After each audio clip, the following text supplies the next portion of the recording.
Ini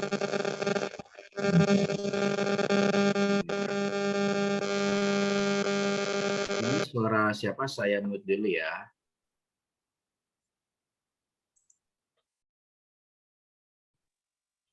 Oke. Bismillahirrahmanirrahim. Assalamualaikum warahmatullahi wabarakatuh. Alhamdulillah wa syukurillah wa la haula wa la quwata illa billah. Allahumma sholli wa sallim wa barik ala sayyidina Muhammad wa ala alihi washabihi ajma'in, amma ba'du. Selamat malam, salam sejahtera untuk kita semua. Senang sekali saya Imam Ratriyoso kembali berkesempatan untuk menjadi host di acara saya sendiri, Imam Ratriyoso Zoom Discussion. Terima kasih atas kedatangan para sahabat semua ini. Ya, ada banyak sekali yang bergabung, ada 1.200 yang bergabung ya. Terima kasih sudah meluangkan waktunya di acara kita pada malam hari ini. Imam Ratriyoso Zoom Discussion adalah ya sebuah komunitas, ya sebuah acara yang dimaksudkan untuk berbagi ilmu, berbagi pengetahuan, di mana menghadirkan beberapa narasumber yang memiliki kompetensi, keahlian di bidangnya masing-masing. Malam hari ini kita kedatangan narasumber yang super sekali, ya, Pak Akbar Zainuddin, ya, dengan gelar tambahan MJW, Manjada Wajada. Sebagian besar yang ada di sini mungkin sudah paham apa yang dimaksud dengan Manjada Wajada, tetapi mungkin saya mengulangi sebagian dari pemahaman apa yang dimaksud dengan Manjada Wajada. Manjada Wajada adalah pepatah bahasa Arab, ya, yang sangat kuat, ya, sangat populer karena menjadi peribahasa pertama yang diajarkan di kelas-kelas awal di pesantren, ya, terutama pesantren-pesantren modern yang berafiliasi kepada Pondok Modern Gontor. Ya. Semua santri insya Allah pasti akan mengenang itu karena bukan hanya singkatnya kata-kata dan kedalaman kata-kata, namun karena metodologi yang diajarkan oleh para mualim, para ustadz di pesantren itu sangat berkesan di hati banyak santri. Sehingga Manjada Wajada itu menjadi mantra, menjadi anchor yang sangat kuat tertanam di dalam hati, dalam pikiran, yang kemudian menjadi mindset banyak alumni-alumni santri, yang kemudian menjadikannya gaya hidup dan membawa mereka kepada kesuksesan, keberhasilan di kehidupan masing-masing. Maka malam ini kita akan membedah tentunya apa saja yang menjadi rahasia dari Manjada Wajada tersebut, apa dimensi-dimensi yang ada di dalamnya, dan yang lebih penting lagi bagaimana kita bisa menggunakan mantra Manjada Wajada ini untuk lebih meningkatkan kualitas hidup kita. Sebagai narasumber, Pak Akbar Zainuddin ini sudah sangat terbiasa, sangat ahli membawakan tema ini. Bahkan beliau termasuk salah satu pelopor, ya, yang mempopulerkan, yang mensosialisasikan dan mengangkat Manjada Wajada ini ke publik sehingga bisa dikenal dengan baik, bahkan menjadi salah satu tema yang penting dalam dunia motivasi. Ya. Pak Akbar sendiri, beliau adalah alumni Gontor. Ya, beliau senior saya ini di Gontor. Ya. Sejak mudanya sudah menampakkan kebintangan, ya, karena waktu di Gontor kelasnya selalu tinggi-tinggi terus. Kemudian beliau juga menjadi muntakhab, ya. Apa itu muntakhab, Ustaz? Pokoknya menjadi bintangnya di era beliau, ya. Saya ingat sekali waktu saya kelas 1 itu beliau kelas 6. Wah, nama beliau begitu harum Harum dengan kecerdasannya gitu. Dan memang betul-betul cerdas. Ya, kemudian setelah menamatkan di Gontor, beliau melanjutkan pendidikan di UIN, begitu ya, di UIN, kemudian S2-nya di Sekolah Bisnis Prasetya Mulia. Ya. Beliau aktif di beberapa organisasi HMI, kemudian di KPM. Saya sendiri ketemu lagi dengan beliau dan cukup aktif terlibat dalam beberapa pekerjaan, ya, dimulai dari Big Motivation, ya, beliau sebagai inisiator yang mengumpulkan teman-teman alumni, ya, semua pesantren yang memiliki konsentrasi cukup besar terhadap dunia motivasi. Beliau mengumpulkan, kemudian kita membuat buku, ya, kemudian kita sempat roadshow di beberapa tempat, gitu ya, di beberapa acara, ya, dan itu menjadi sejarah, nostalgia, dan pembelajaran yang sangat baik sekali, dan mudah-mudahan bisa dilanjuti. Pertemuan berikutnya juga saya dengan beliau bertemu lagi di sesama pembelajar sebagai murid dari Pak Mario Teguh.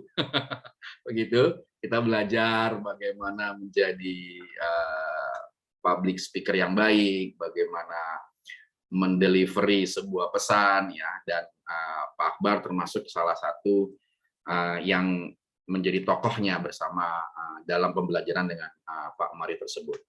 Saya kira itu sebagai yang saya lupakan adalah ternyata beliau juga sudah menulis 16 buah buku. Wah, ini luar biasa nih. Saya baru 4 buku. Antara satu buku itu 5 tahun. Nah, kalau beliau ini 16 buku, bisa jadi setiap bulan sudah jadi satu buku, ya. Kalau Pak Dimyati berapa bukunya nih? Nanti kita dengarkan Pak Dimyati. Ya, beberapa judul yang bisa saya bacakan buku-buku beliau, ya: Manjada Wajada, Manjada Wajada 2 dan 3, 10 Jalan Sukses, Hasanah Dunia Akhirat, Berwirausaha Modal Manjada Wajada, Ketika Sukses Berawal dari Pesantren, lalu Manjada Wajada 14, Uktub, ya, biografi Jenderal Diki Wainal Usman, ya, Big Motivation, Diary Santri dan Diary Manjada Wajada. Ini luar biasa nih. Mudah-mudahan Pak Akbar bisa menjadi the next Hamka, amin, ya, the next Pramudia Anantatur, ya, dan tentunya the real Akbar Zainuddin. Oke, saya kira itu yang menjadi prolog. Kita santai saja, nanti kita diskusi. Silakan tanya jawab, ya, membedah tentang Manjada Wajadah. Baik, silakan kepada Ustadz Akbar Zainuddin, waktu dan tempat dipersilakan. Oke, bismillahirrahmanirrahim. Assalamualaikum warahmatullahi wabarakatuh. Waalaikumsalam warahmatullahi wabarakatuh. Alhamdulillah, alhamdulillah, wa syukurillah, wassalatu wassalamu ala rasulillah. Pertama, senang sekali saya bisa ketemu lagi dengan teman-teman sekalian ini, ya. Ini senang sekali. Ustadz Imam, terima kasih banyak ini untuk kesempatan yang luar biasa ini, ya. Saya Akbar Zainuddin, tadi sudah dikenalkan oleh Ustadz Imam, mungkin sebagian sudah pada kenal. Ini Manjada Wajada buat saya ini menjadi sesuatu yang luar biasa, ya. Saya belajar kelas 1 tahun 85 waktu itu, ya. Lalu kemudian sebenarnya bukan yang pertama ini Manjada Wajada itu. Jadi yang pertama kali mahfuzat yang kita pelajari di Gontor itu adalah Mansaro ala Darbi Wasola. Oh iya. Mansaro ala Darbi Wasola, terus Manjada Wajada Mansobaro Dhofiro. Ya. Jadi Mansaro dulu. Kenapa Mansaro dulu? Saya lama itu mikir tuh 3 mahfuzat itu, ya. Kenapa Mansaro dulu? Karena kita nggak akan bisa bekerja keras kalau kita nggak punya tujuan. Mansaro itu harus ada tujuannya dulu. Tujuannya kita mau ngapain, baru kemudian kita bekerja keras. Nah, baru Sobaro kalau sudah bekerja keras. Itu 3M lah saya nyebutnya itu. Mansaro, Manjada Wajada, terus kemudian Mansobaro Dhofiro. Itu judul berikutnya next book Ustadz Imam. Mantap. Ditunggu nih, ditunggu. Nah, kenapa Manjada-Manjada itu saya kembangkan dulu karena memang itu mantra yang paling luar biasa ya. Mansaro kepanjangan soalnya. Mansaro ledar biwasolai. Iya, iya, betul, betul. Nah, kebetulan bareng-bareng sama Fuadi dulu. Iya, Jadi iya. saya tulis tuh bareng sama Fuadi. Ngobrol-ngobrol kita Manjada-Manjada aja. Akbar, ayo. Sudah. Bareng-bareng Fuadi novel Negeri Lima Menara saya nulisnya dalam bentuk buku motivasi. Jadi itu sama-sama kita ini Manjada Wajada. Tentu Fuadi yang lebih terkenal ya karena dia novel dan luar biasa itu.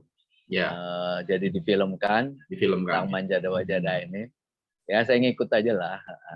Ikut terkenal gitu. Jadi kalau belajar banyak saya, kalau ada gelombang itu jangan dilawan. Kita naik aja di atasnya gitu. Ya, ya, betul. Jadi Fuadi kan ya melesat jauh ya. Ya sudah saya naikin aja di atasnya gitu. Kira-kira begitulah. Dan Ustaz Afwan dan Fuadi pun menaiki gelombang Andra Hirata kan begitu. Ya. Sambung menyambung. Sambung menyambung ya. Jadi nggak usah saling terus kemudian kita saling kerjasama. Nah itu Manjada Wajada itu buat saya lalu menjadi sesuatu yang saya sendiri luar biasa itu ya buat saya. Ini bukan hanya sekadar sebagai sebuah kata-kata.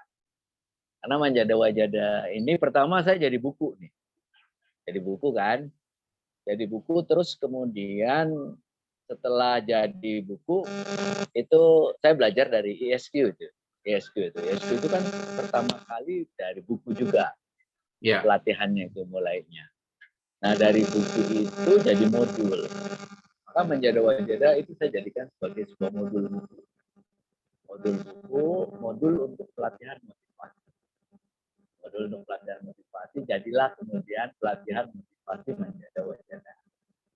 Awalnya dari buku dulu terus kemudian pelatihan motivasi Manjada Wajada. Saya mau cerita aja ya tentang bagaimana awalnya Manjada Wajada buku itu bisa diterima di Gramedia. Mungkin nih buat teman-teman penting ya. Jadi saya waktu itu ini relatif buku pertama ya, pertama saya Manjada Wajada. Banyak orang takut ngirim buku pertama, apalagi penerbitan. Saya ngobrol sama Fadi ini. Ini saya terbitin di mana kira-kira? Sama teman saya Heri Azwan. Heri Azwan kan sudah di penerbitan. Ya. Nah kita ngobrol. Ini naskah saya sudah ada. Ini saya terbitin di mana? Kata Fadi sama Heri Azwan, Gramedia aja bro. Katanya. Gramedia aja. Pertama kali ini terbitin. Nggak apa-apa. Selagi kita bisa meyakinkan Gramedia, itu nanti insya Allah bisa diterbitkan. Kata Heri Azwan, pokoknya gini aja Bar, ente masukin Gramedia, mau diobrak-abrik beberapa kali, mau dibalikin, mau disuruh ganti, mau disuruh revisi berkali-kali, udah biarin aja. Yang penting terbitin Gramedia. Nah itu yang kemudian saya lakukan. Saya lakukan akhirnya saya kasih ke Gramedia. Saya kirim email, saya kirim cetak, ya. Saya kirim redaktur, karena di Palmerah saya langsung sana, langsung Palmerah itu. Saya langsung Palmerah, saya kirim, terus kemudian kalau biasanya orang ngirim buku itu ya, itu kan standar ya suratnya. Sama ini saya kirimkan buku berjudul ini buku ini cuma ceritanya tentang ini, mudah-mudahan diterima. Itu biasanya standarnya kan gitu. Kalau saya berbeda, saya orang marketing kan ya. Saya belajar pemasaran. Saya waktu itu belajar pemasaran. Yang saya pikirkan ini adalah bagaimana kemudian menarik orang redaktur ya untuk mau ngambil buku saya. Menerbitkan. Dan pikiran kita itu adalah bahwa Gramedia ini perusahaan bisnis. Maka yang Suaranya kok konten ya. putus-putus ya? Ustadz Akbar, ini mungkin headset antum kali mungkin Ustadz ya. Tapi di saya sih terdengar cukup jelas, cuman kadang-kadang menurun Ustadz. Afwan. Ya. Oke, apakah Ah, sekarang ya. sudah jelas? Oke, Nah, oke. lebih bagus. Oke, lanjut lebih bagus. Ustadz. Oke ya. Jadi saya orang pemasaran ya. Jadi saya berpikir gimana caranya meyakinkan orang Gramedia bahwa buku saya laku. Itu. Nah, meyakinkan buku saya laku itu kan pertama kita melihat potensi pasar namanya. Beberapa orang yang mau akan membaca buku saya. Saya kira-kira aja ya. Pertama saya bilang, ini alumni Gontor. Saya bilang gitu aja ya. Alumni Gontor ini sekitar paling tidak 50.000 orang. Oke. Kedua, wali santri saya bilang. Wali santri itu katakan 100.000 orang. Terus masyarakat umum, katakan saja 1 juta orang. Saya bilang dari 1 juta orang kita ngambil 5% aja deh. Jadi 50.000 deh. Saya bilang saya yakin 50.000 ini laku. Kesalahan saya itu adalah saya cuma bilang 5%. Maka lakunya sekarang baru 55.000. Sebenarnya kalau saya bilang itu doa kan, doa ya. Saya baru nyadar itu ternyata itu kenapa lakunya baru 55.000. Doa saya dulu matoknya 5%. Saya bilang kalau 20% aja dari kira-kira 1.200.000 itu. Jadi saya baru nyadar bahwa saya patokan saya itu 5%. Patokan saya itu 50.000. Maka jadinya 50.000 yang laku itu 55 sekarang. Coba kalau dulu saya bilang patokannya itu adalah 20% gitu ya, 200.000 itu. Ternyata doa itu. Jadi kalau kita matok sesuatu, itu matoknya yang gede aja sekalian. Tapi saya nyadar waktu itu, ya saya matok begitu ya, karena itu buku saya pertama. 50.000 eksemplar itu di luar bayangan saya tuh sebenarnya. 50.000 eksemplar ya, saya belum laku buku itu, belum laku apa-apa, belum ada buku saya yang laku satupun gitu. Tapi saya bayangkan itu akhirnya alhamdulillah. Nah, saya bilang 50.000 eksemplar lah, saya bilang ini laku dalam waktu 3 tahun ke depan. Saya bilang itu sama Gramedia itu. Nah, mereka melihat, lalu kemudian menangkap mereka itu. Ya sudah, yang biasanya itu rata-rata 3 bulan dapat jawaban dari Gramedia itu. Alhamdulillah, saya 1 bulan itu dapat jawaban dari Gramedia, Mas Akbar. Email 1 garis tuh. Mas Akbar diterima. Naskahnya diterima, akan kami terbitkan. 1 garis yang mengubah semuanya. Nah, buku saya itu yang kemudian mengubah banyak hal. Akhirnya kemudian saya jadikan itu buku, terus kemudian saya jadikan itu sebagai sebuah materi presentasi. Maka menjadi wajah jadi buku, terus kemudian saya bikin perusahaan pelatihan PT NJW. PT NJW ini singkatannya PT Manjada Wajada. Dari perusahaan pelatihan Manjada Wajada ini juga saya bikin perusahaan penerbitan Manjada Wajada MJW Buku. Jadi setidaknya dari Manjada Wajada saya sudah bikinkan 3 bisnis lah ya. 3 entitas, 3 organisasi lah ya dari situ. Nah, itu pengalaman dengan Manjada Wajada. Nah, orang pada kemudian bertanya, lalu apa sih Manjada Wajada itu? Menurut Mas Akbar. Itu kan? Manjada Wajada kan kita semua tahu lah artinya. Bahwa siapa yang bersungguh-sungguh pasti dia akan berhasil. Itu arti umumnya. Tapi ketika itu di tangan saya, itu mesti sesuatu yang berbeda dong. Saya sudah bikin bukunya, saya sudah bikin pelatihannya. Akhirnya saya buat ringkasannya. Framework suksesnya sudah ada, ya, langkah-langkah sukses Manjada Wajada. Saya bikin 8 langkah sukses untuk berbasis Manjada Wajada. Nah, yang malam ini yang akan saya bahas adalah kalau orang penelitian itu apa sih dimensinya dari Manjada Wajada?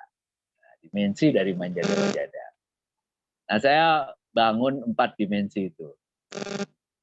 Ustadz Imam minta tolong di Oh share ya, aja ya. siap. Nah, Sambil share sebelum saya lanjutkan, saya minta tolong absen dulu deh.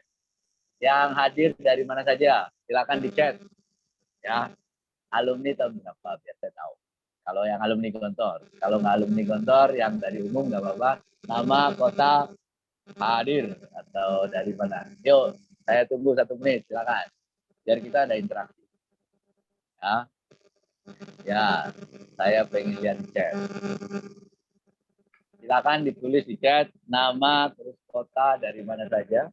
Ya, oke, silakan silakan ditulis Bapak Ibu chat. di chat biar Pak Akbar bisa lebih mengenal Bapak Ibu sehingga kita bisa berinteraksi lebih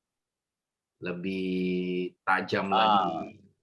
Satuda Lamongan, Alifah Lamongan, Gilang Maulana Banten. Wah, Imam Bayhaqi Kontuli.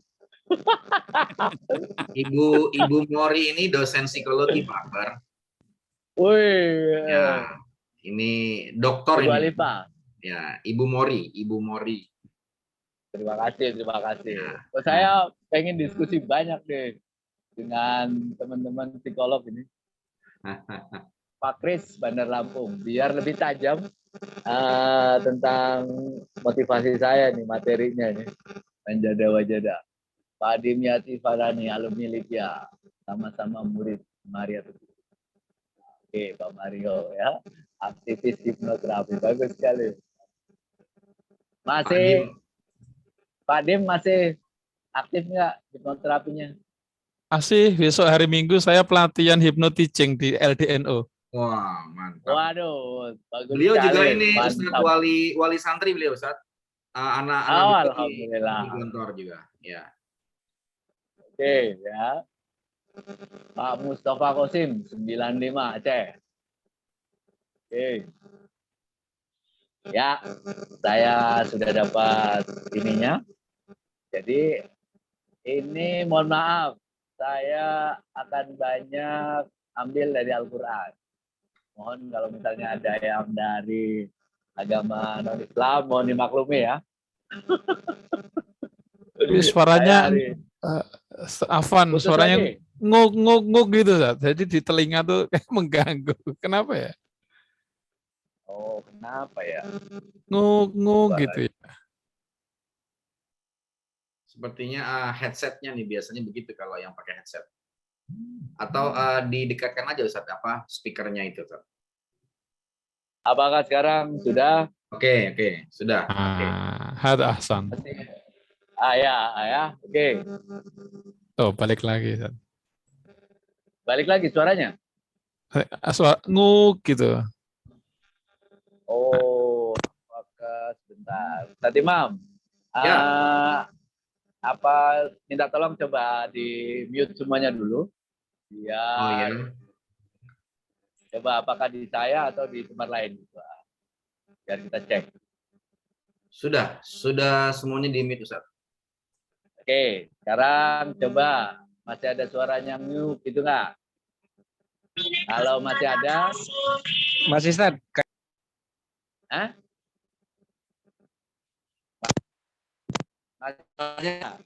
Move gitu. Coba.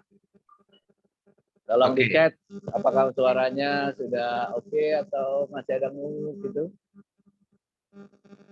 Masih kecil sekali Ustadz. Oh, kecil suaranya. Enggak, suara ngungnya kecil, tapi suara antum sudah jelas. Enggak apa-apa. Boleh antum lanjut, Ustaz. Oke. Nah, ini Saya muncul lagi. teruskan ya. Oke, enggak apa-apa. Ya. Gimana dong ya? Oke, sebentar. Saya coba cari. Kalau nggak lain. pakai headset gimana, Ustaz?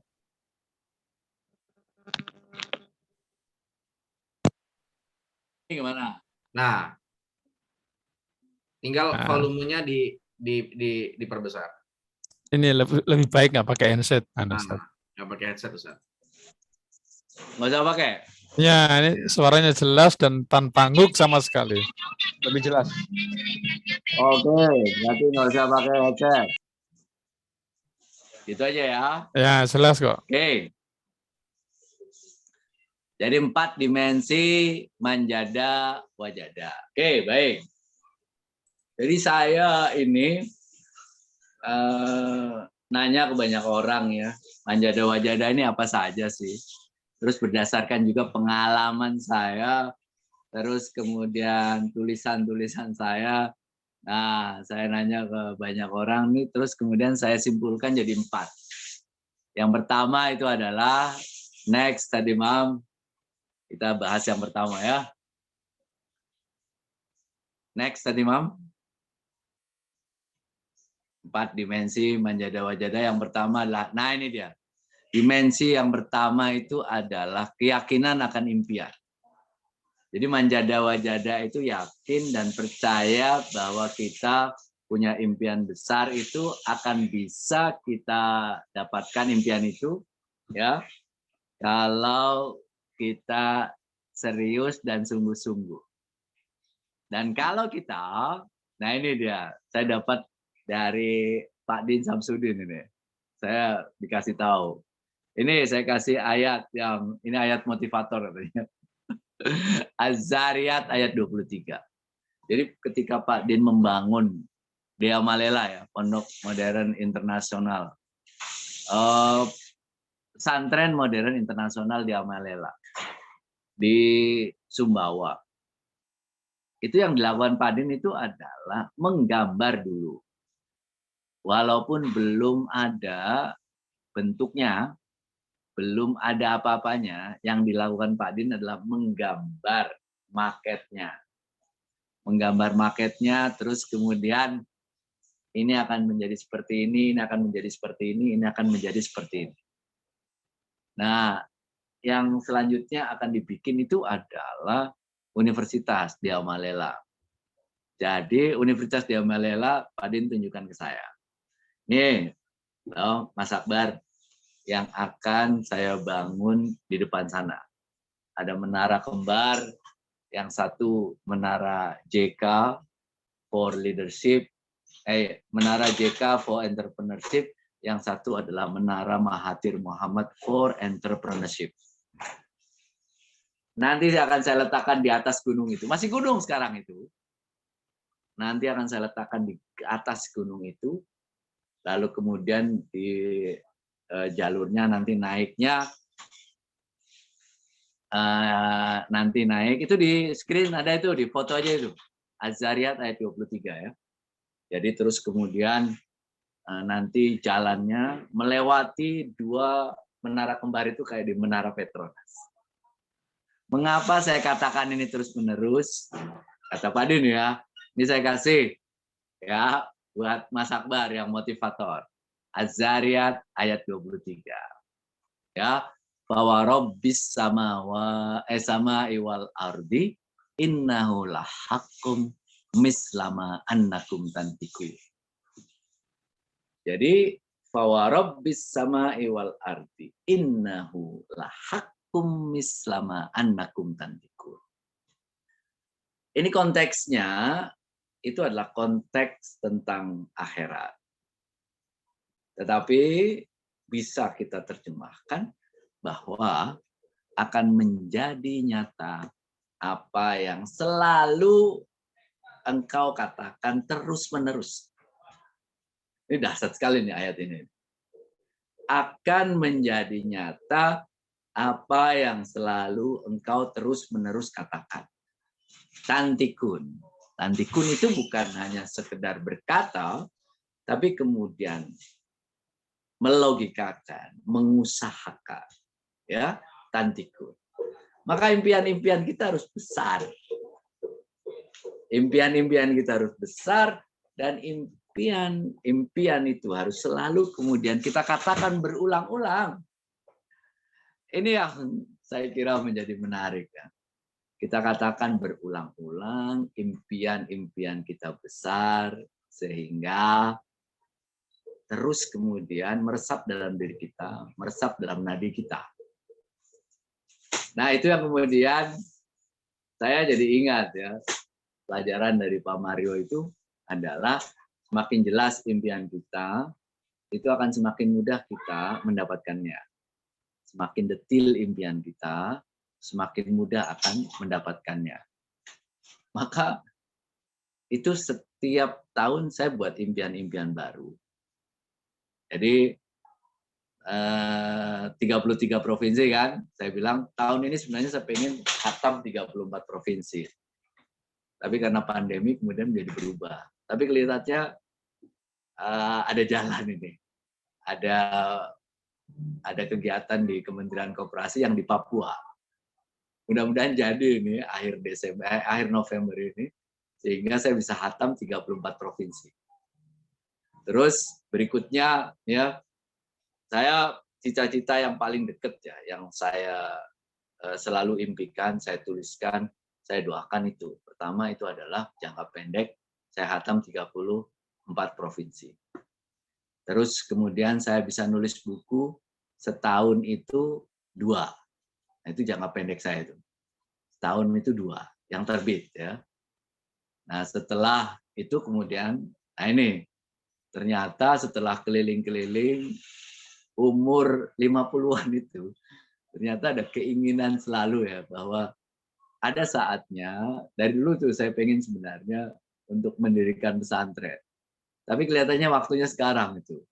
Ya, kalau dulu setiap hari kita jalan dari satu tempat ke tempat lain, 2-3 tempat itu masih besoknya masih terus, seminggu itu bisa berturut-turut tuh. Sehari 2-3 tempat itu.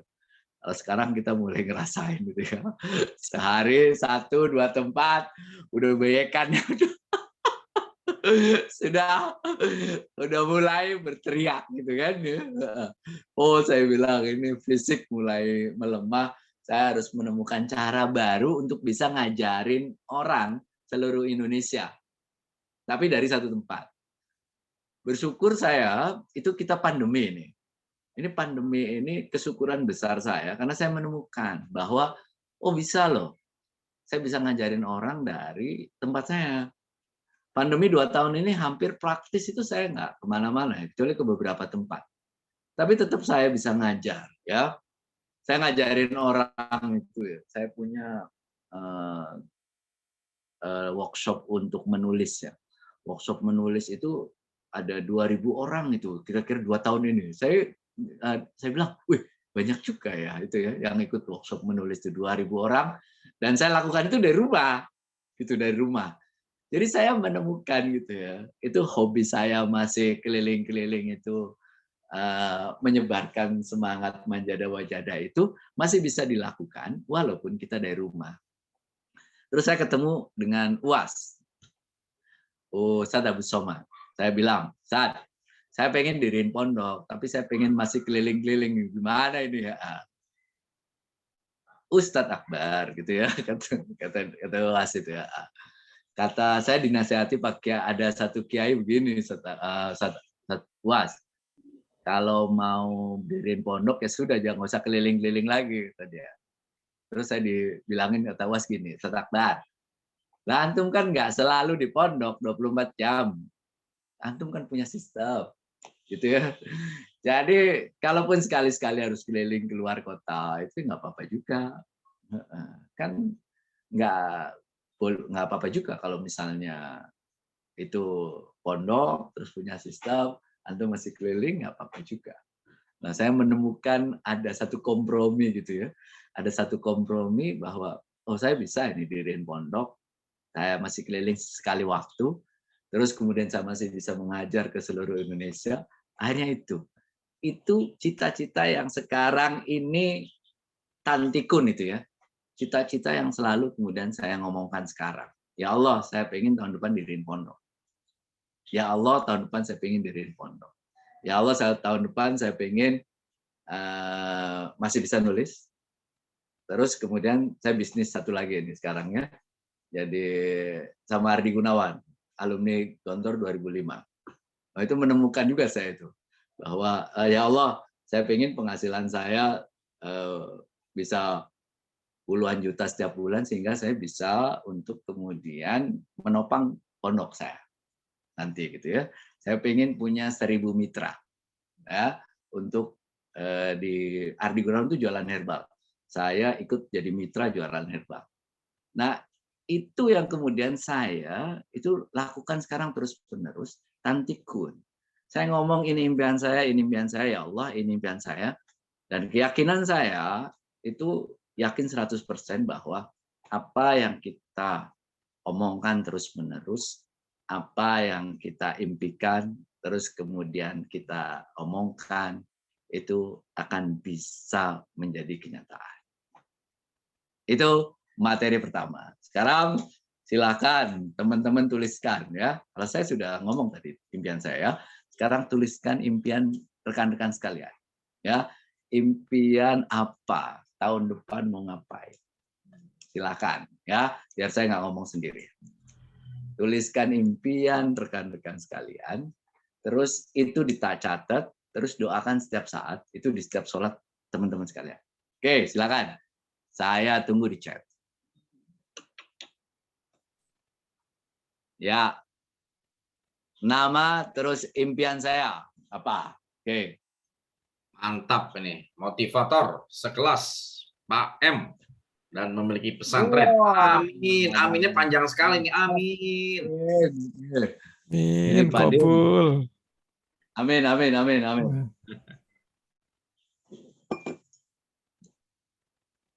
Silakan yang lain ya. Oke, apa impian dari teman-teman sekalian? Kalau bareng saya, memang saya menuntut untuk aktif. Mendirikan pesantren lansia. Ustaz Imam. Mantap ini. Kabul, Ustaz. Amin, kabul. Ini belum Amin. belum ada nih pesantren lansia, belum ada nih kayaknya nih. Ini jadi founder ini. Saya mau balik ke Langon, Ustaz. Mau diriin di Banyumas.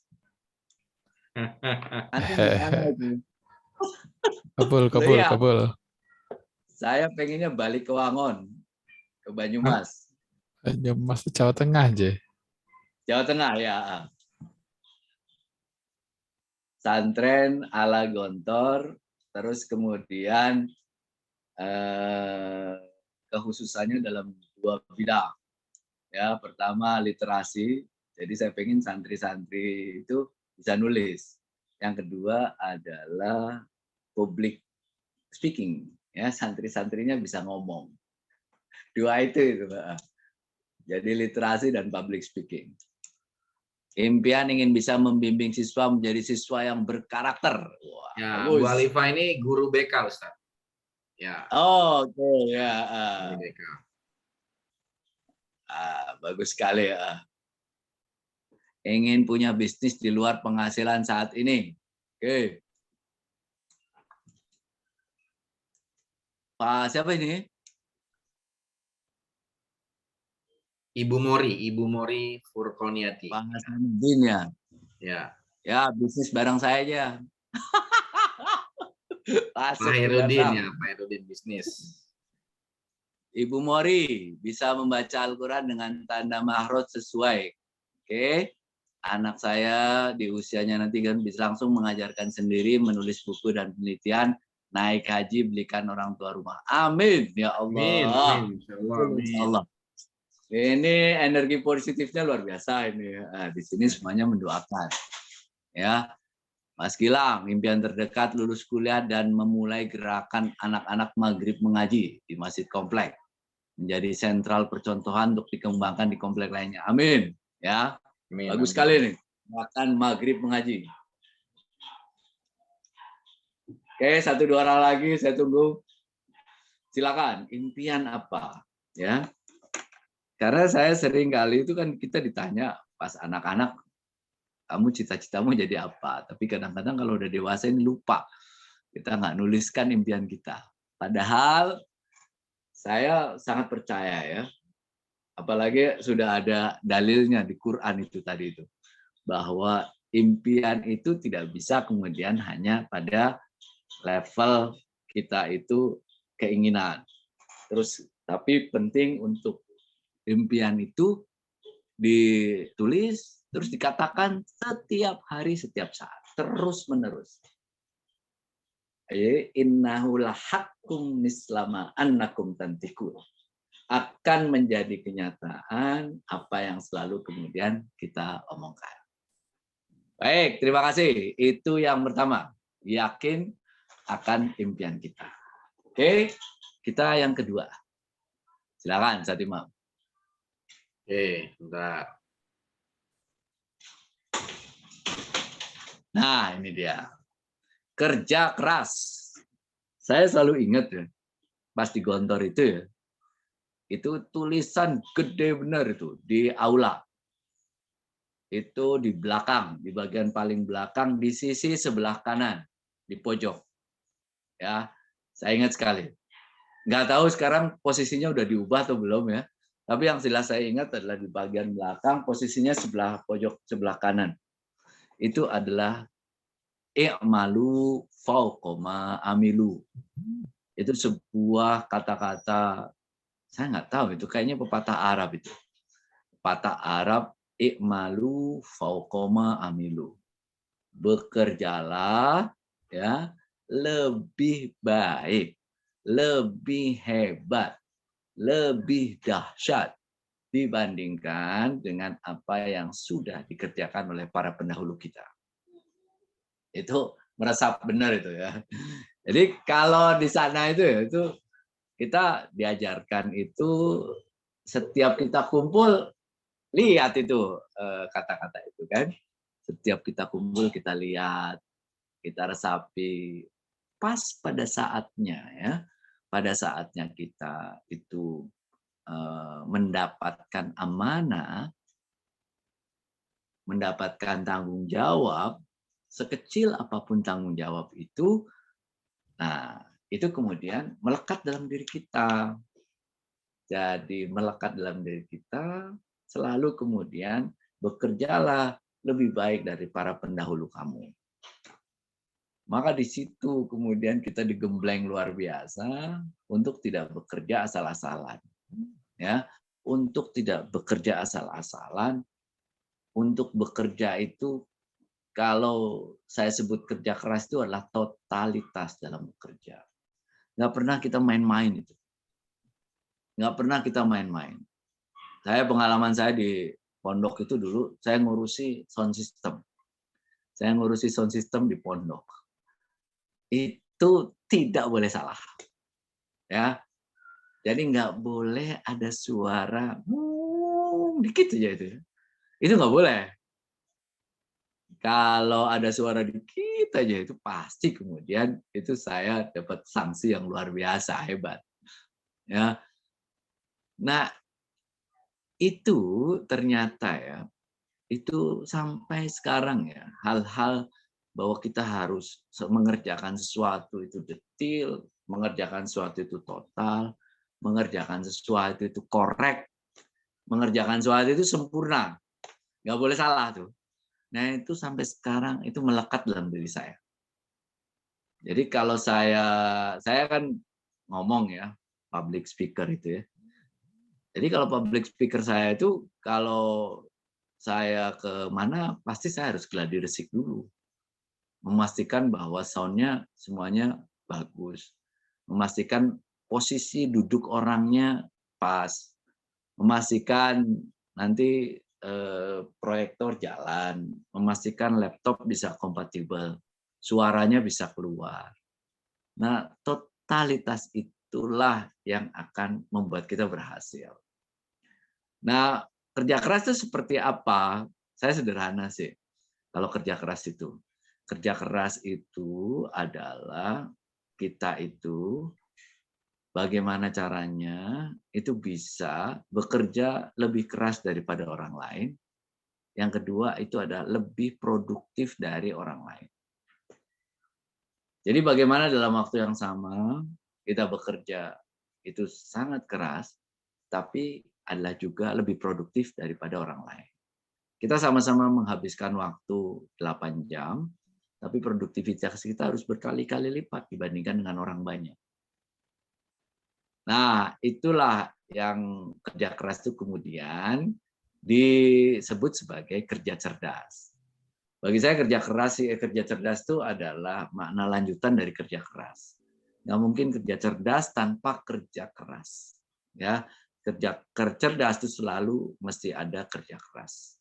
Bagaimana dalam waktu yang sama, dengan SDM sumber daya yang sama, tapi kita bisa bekerja lebih produktif dengan orang lain. Nah, bagaimana kita menentukan gitu? Mas Akbar, saya ini udah bekerja sangat keras. Saya ini sudah kayaknya berdarah-darah, gitu ya. Saya ini sudah kayaknya jungkir balik.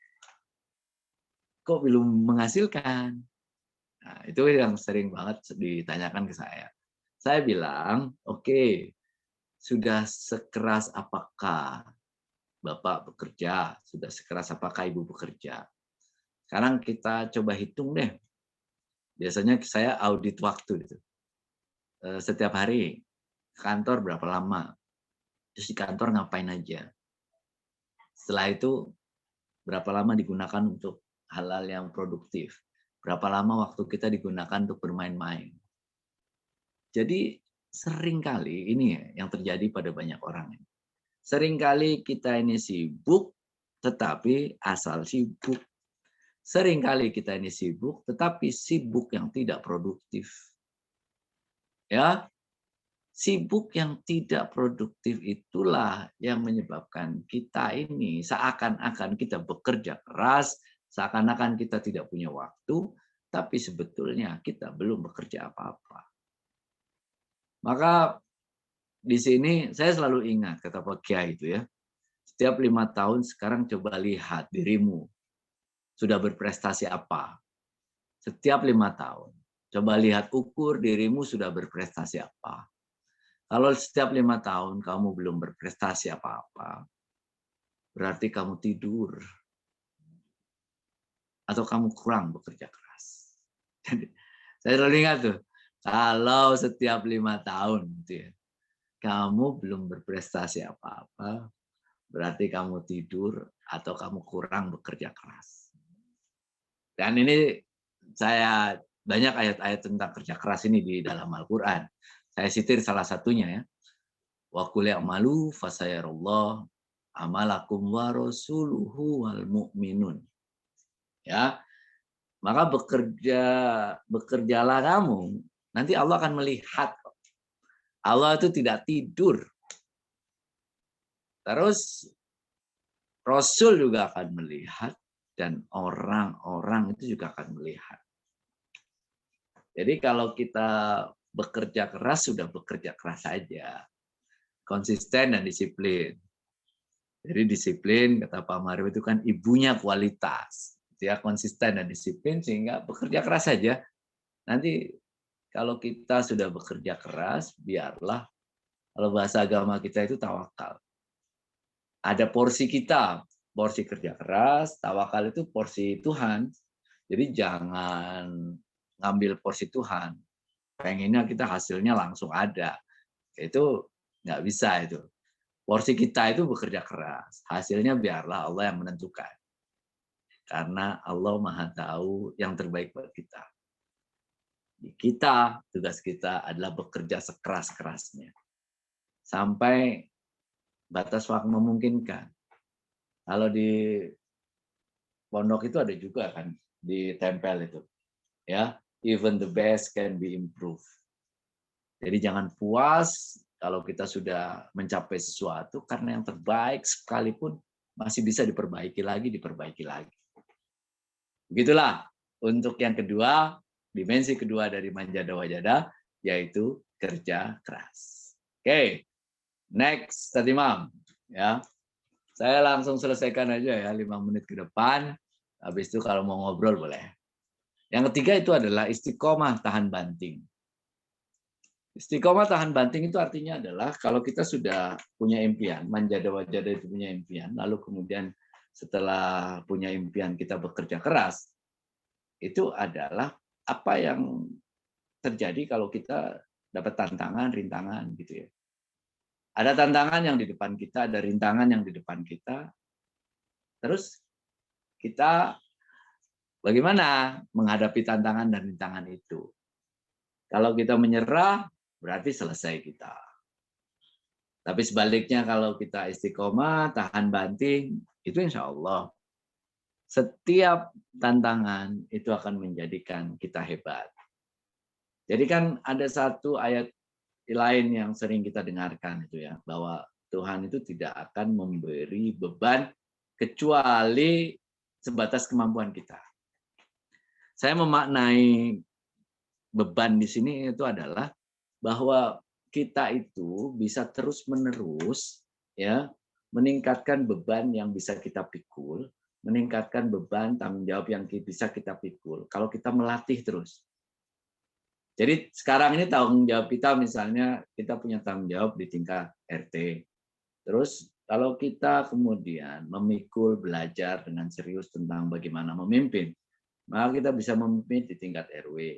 Bisa memimpin, kemudian kita bertanggung jawab di tingkat RW, latihan terus-menerus memimpin, bisa memimpin di tingkat kecamatan. Begitu seterusnya, kalau kita terus-menerus meningkatkan kemampuan kita, maka tanggung jawab yang kita pikul itu bisa semakin tinggi, semakin tinggi, semakin tinggi.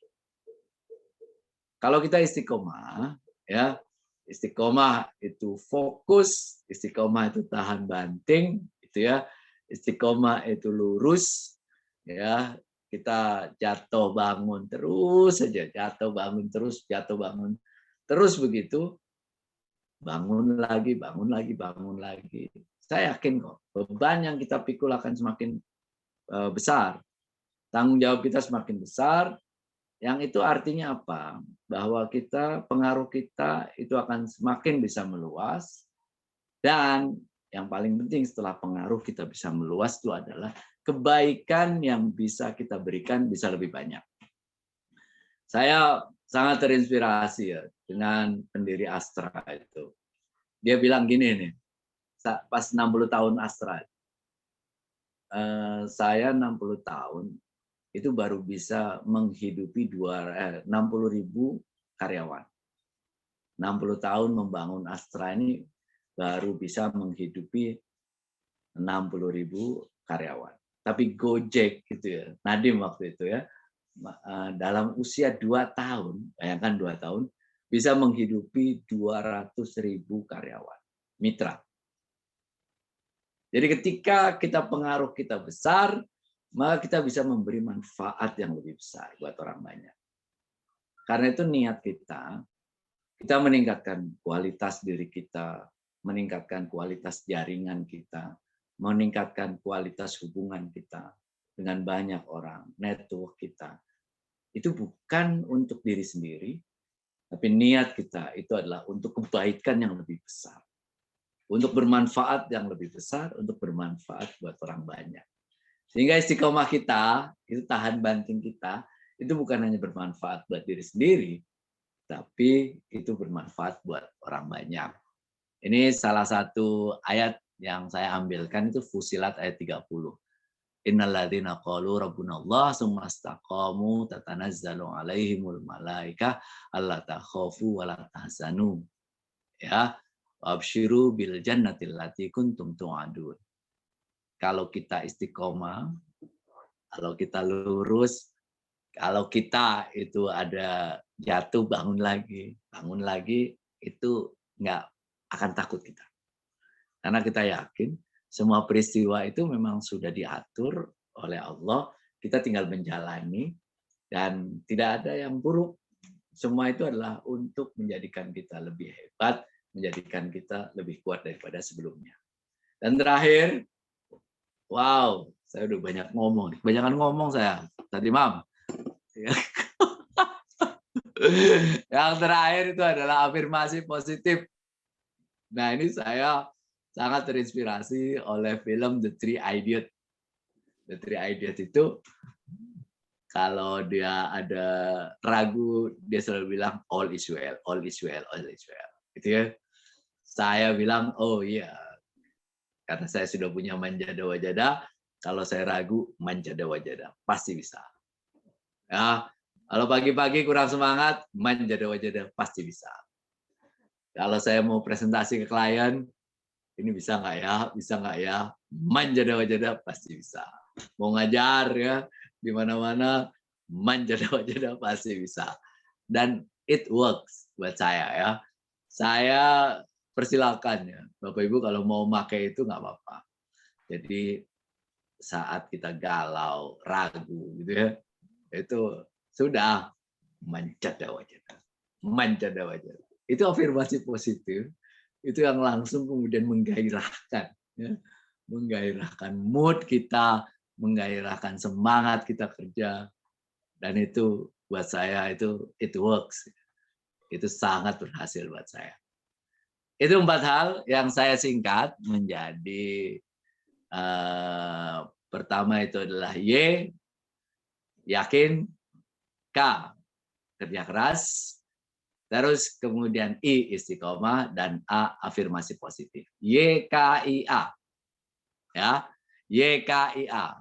Oke. Ya. Silakan ditulis YKIA, singkatannya apa aja di chat. Biar nggak lupa. YKIA. Ya. Pelajaran malam ini. Jadi kalau habis keluar dari Zoom, ada yang dibawa pulang. Ya, YKIA. Silakan ditulis di chat ya, yang nulis ya. YKIA, singkatannya apa saja. Yakin, kerja keras, istiqomah, afirmasi positif. Yang lain? Siapa tahu ada yang beda.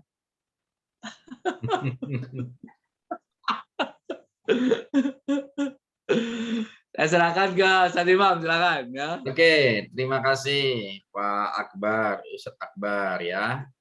YKIA, yakin, kerja keras, istiqomah, dan afirmasi positif ya, menjadi 4 dimensi yang terkandung di dalam Manjada Wajada yang tentunya bisa kita terapkan ya, menjadi sebuah metode, menjadi sebuah instrumen yang akan meningkatkan kualitas hidup kita ya. Banyak sekali penjelasan yang sudah diuraikan dengan sangat baik. Kita bisa memahami dengan sangat mudah ya apa yang disampaikan oleh Pak Akbar. Oke, selanjutnya kita masuk ke sesi pertanyaan. Silakan Bapak Ibu, para sahabat yang ingin lebih memperjelas ya tentang Manjada Wajada, silakan langsung bertanya kepada beliau. Dibuka saja mute dan videonya ya. Assalamualaikum. Waalaikumsalam, Ibu Mori. Silakan Ibu Mori. Ya, Assalamualaikum Ustadz Akbar dan Ustadz Imam atau Pak Imam ya. Ya, alhamdulillah bisa Allah izinkan, Allah takdirkan tadi buka WA hampir lupa Pak Imam. Terus pas buka WA rencana mau buka pesan masuk, oh iya ada udah diinfokannya gini. Ya Pak Ustadz terkait dengan tema malam ini, saya senang sekali, saya banyak belajar dan sejujurnya kok malam ini tadinya ngantuk jadi semangat lagi gitu ya, jadi semangat lagi gitu. Amin. Ya jadi semangat ya. Sebenarnya gini pertanyaan saya nggak tahu apakah ini pertanyaan yang pas atau enggak, tapi daripada saya kepikiran saya tanya aja gitu ya. Terkait dengan Manjada Wajada, saya pernah membaca satu buku yang mengatakan mengenai LOA atau Law of Attraction ya. Apa yang Anda gaungkan itu akan kembali kepada Anda. Nah, mungkin ini kebetulan tiba-tiba saya teringat pengalaman di masa lalu gitu ya. Nah, kebetulan waktu itu qadarullah wa man syafa'ala, saya itu sebenarnya cita-cita mau jadi dokter. Pak Imam juga mungkin nggak tahu.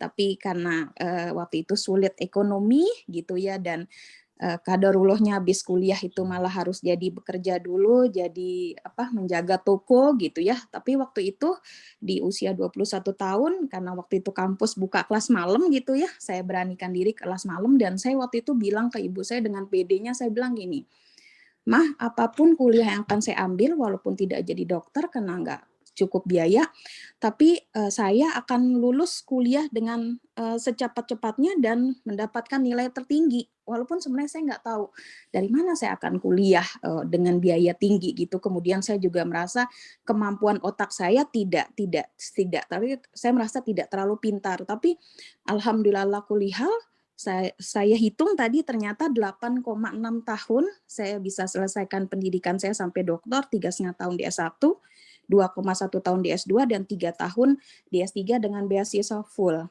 Jadi Subhanallah. alhamdulillah cum laude dapat beasiswa terus gitu. Nah, terkait dengan mungkin Ustadz bisa menjelaskan saya dari sudut pandang agama gitu. Nah, itu tuh kaitannya bagaimana yang saya ungkapkan dengan terjadi. Tapi memang kalau saya ingat tadi kan Ustadz bilang kerja keras, kerja cerdas, dan nggak boleh santai. Memang waktu itu saya lihat usia teman saya itu ada yang sudah membangun hubungan interpersonal gitu ya. Dan saya tuh kayaknya memang waktu itu setiap malam saya hanya tidur 2-3 jam, dan dinding rumah itu saya tuliskan misalkan tanggal sekian saya harus sidang ini, tanggal sekian harus sidang ini gitu ya. Dan doa pun saya ingat ya, Pak Imam, ini jadi curhat sedikit. Saya tidak pernah berdoa jodoh, Pak Imam. Jadi yang saya doa, ya Allah berikan hamba nilai setinggi-tingginya, berikan hamba nilai terbaik, segitu terus. Sampai selesai saya S3, baru saya ingat, kok saya nggak pernah minta doa jodoh ya. Saya udah selesai S3 gitu ya. Nah akhirnya, Nah itu tuh apakah karena kita tidak berdoa kemudian tidak diberikan gitu ya? Apakah Allah tuh berikan sesuai yang kemampuan kita gitu ya? Terus terkait dengan ini Ana minta penjelasan dari sudut pandang agama, mungkin juga bisa ditambahkan dari sudut pandang dari ilmu motivasi atau motivator gitu.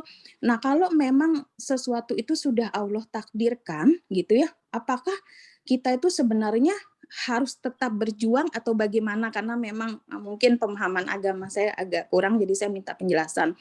Nah, pertanyaan kedua adalah sebenarnya ini terkait dengan pemberitaan mungkin yang kita tahu ya, dua selebritis yang belum lama ini berpulang dalam kecelakaan gitu.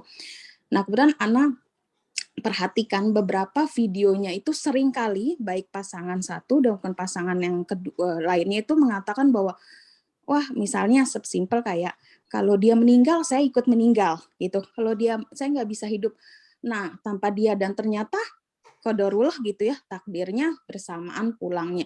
Nah, apakah itu juga sesuai dengan yang tadi mungkin kalau saya tidak salah ada penjelasan apa yang kita ucapkan itu akan terjadi juga gitu. Nah, bagaimana kaitannya dengan penjelasan dalam hal mungkin takdir dan lain-lain. Mungkin itu, mohon maaf kalau pertanyaan saya membingungkan karena saya juga bingung, jadi saya makanya bertanya gitu. Ya, terima kasih Ustadz Jazakallah. Ya, assalamualaikum. Waalaikumsalam. Langsung aja Ustadz Akbar, silakan. Jadi ini pertanyaan yang selalu diucapkan, ditanyakan oleh banyak orang, Ibu. Terima kasih nih. Ini banyak sekali orang yang menanyakan hal yang sama. Jadi apakah pertanyaannya kan begini nih, apakah karena sudah ditentukan terus kita nggak ngapa-ngapain gitu kan? Jadi fungsi kita apa di dunia ini gitu? Itu sudah ditentukan di Lauhul Mahfuz puluhan ribu tahun yang lalu. Terus kita menjalani waktu itu ngapain gitu? Apakah kita diem saja?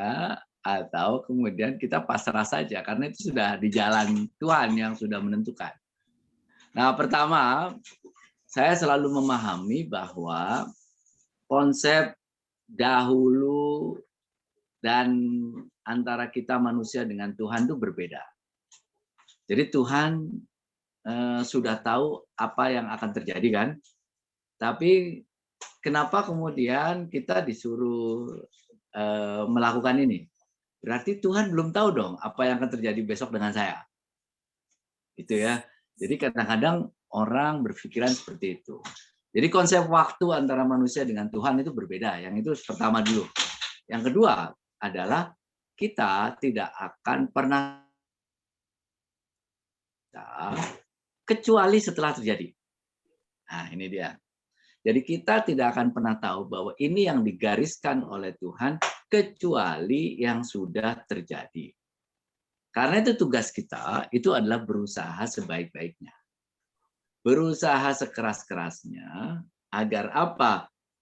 Agar yang terjadi itu adalah ya sesuai dengan apa yang kita harapkan. Tapi kalau kemudian yang terjadi tidak sesuai dengan yang kita harapkan, itulah yang disebut sebagai takdir.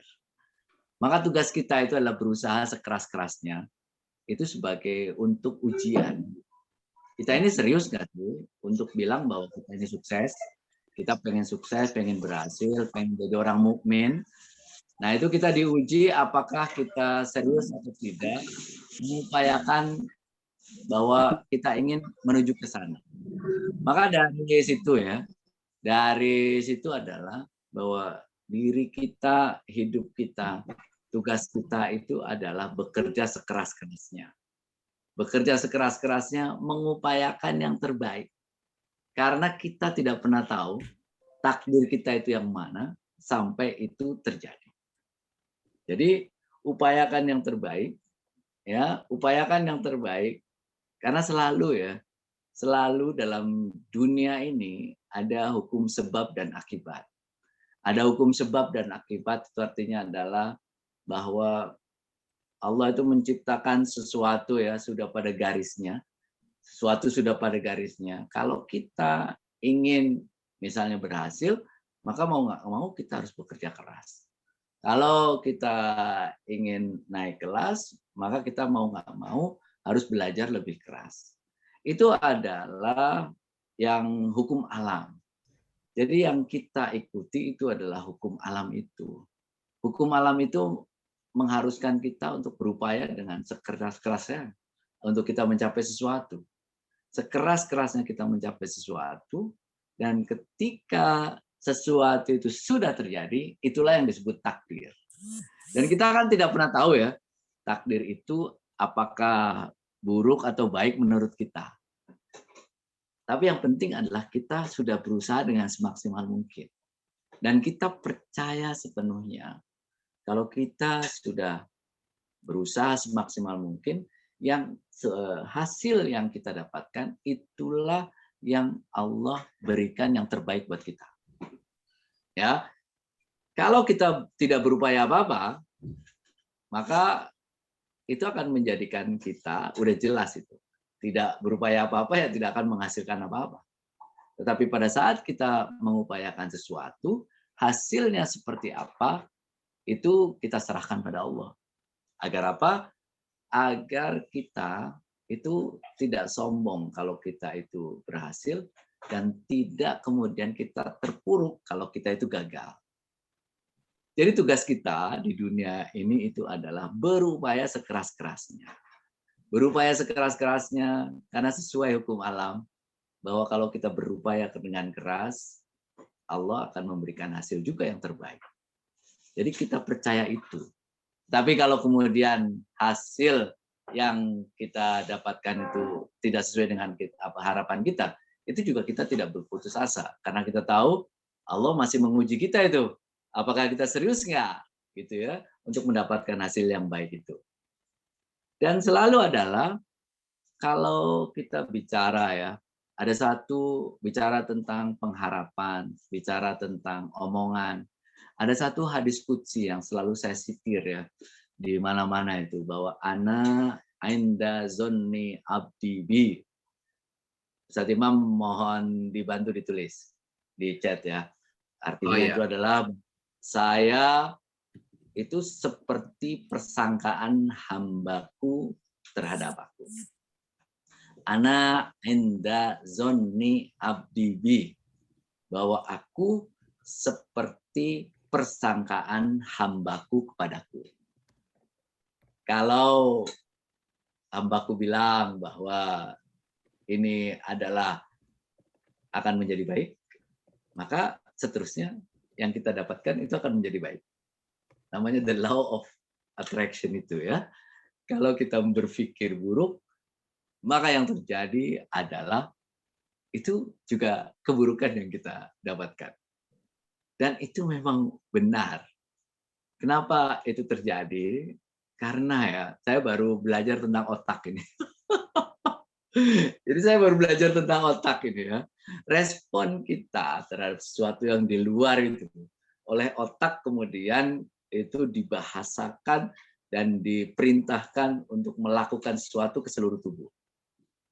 Jadi kita ngomong misalnya hari ini kayaknya kok saya nggak enak badan ini.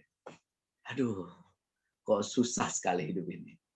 Ketika kita ngomong itu, maka yang terjadi adalah kita sebenarnya itu sedang ini ya memerintahkan otak kita untuk kemudian dia menyebarkan ke seluruh anggota tubuh bahwa, hey, hari ini ayo deh menjadi sakit atau menjadi nggak enak badan.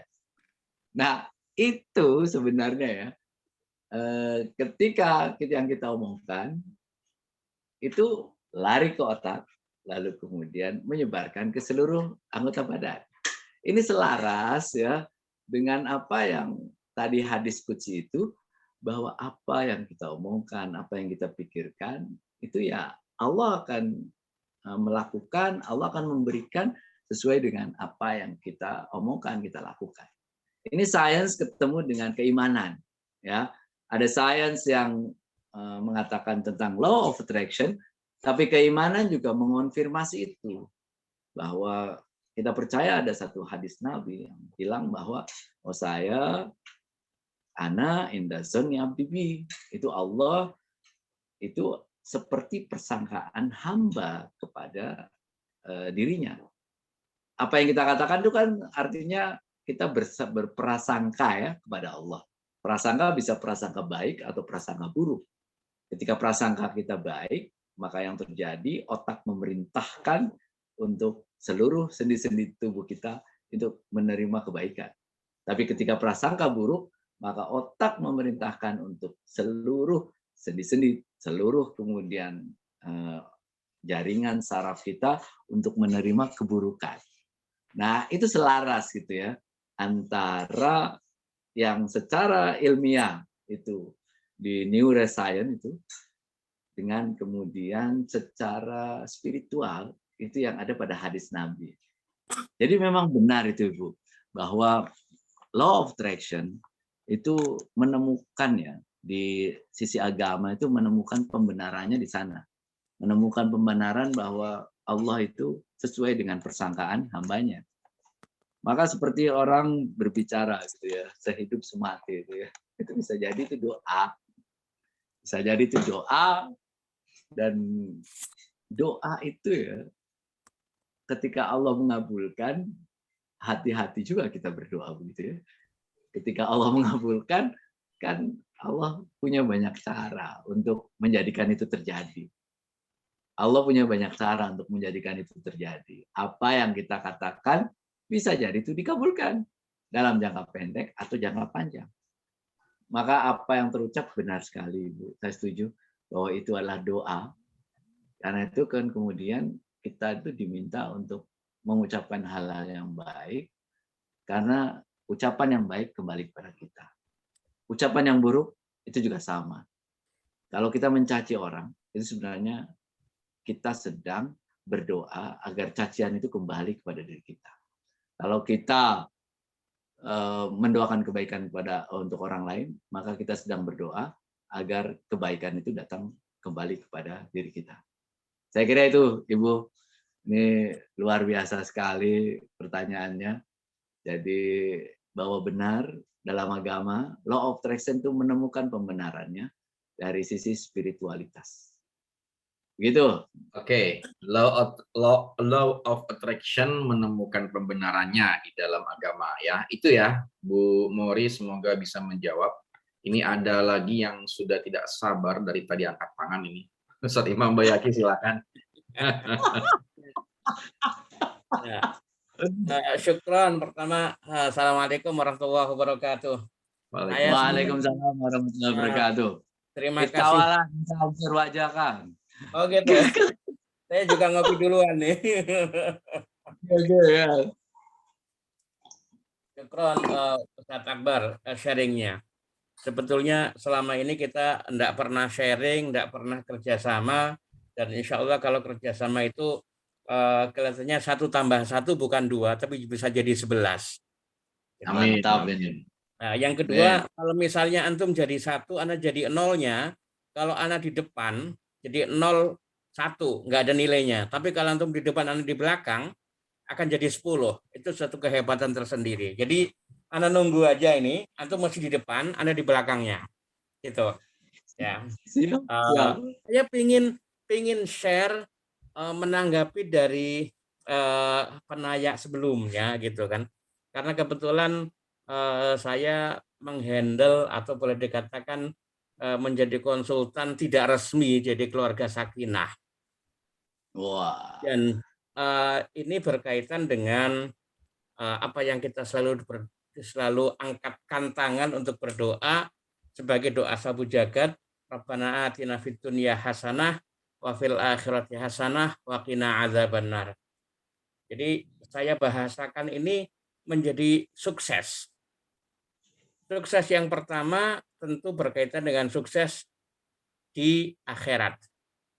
Tetapi sukses di akhirat itu diciptakan atau diupayakan ketika di dunia. Sukses di akhirat itu intinya adalah wafil akhirati hasanah, kebaikan di akhirat. Tetapi ternyata bukan cukup itu. Ada satu doa lagi, waqina azabannar. Jadi doa kita ketika kita memohon untuk dimasukkan ke dalam sorga, tapi ada satu doa lagi, waqina azabannar, artinya proses untuk masuk sorga itu jangan sulit-sulit. Itulah waqina azabannar, jangan diproses dibakar dulu di api neraka. Maka doanya dua.